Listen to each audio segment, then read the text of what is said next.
দেশে আর কোনো জঙ্গি চরমপন্থী স্থান পাবে না বলে মন্তব্য করেছেন বিএনপির কেন্দ্রীয় কমিটির সদস্য অ্যাডভোকেট রুহুল কুদ্দুস তালুকদার দুলু। তিনি বলেন, শেখ হাসিনা বাংলাদেশকে একটি সন্ত্রাসী রাষ্ট্রে পরিণত করে রেখেছিল। যদি তিনি পালিয়ে না যেতেন তাহলে তার অবস্থা ভয়াবহ হতো, কারণ দেশের মানুষ তার উপর ক্ষিপ্ত ছিল। সন্ত্রাসী কর্মকাণ্ডের কারণে আওয়ামী লীগের এই পরিণতি হয়েছে।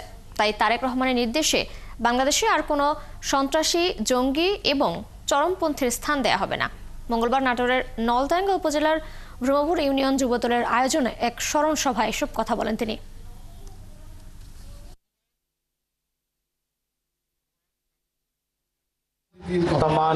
যে আওয়ামী সন্ত্রাসীর কারণে আওয়ামী লীগের এই পরিণতি হয়েছে, আমরা চাই তারেক রহমানের নেতৃত্বে বাংলাদেশে আর কোনো সন্ত্রাসী, বাংলাদেশে কোনো মাস্তানি, কোনো জঙ্গি, কোনো চরমপন্থী এদের স্থান এই বাংলাদেশের মাটিতে, এই অঞ্চলে হতে আমরা দেব না।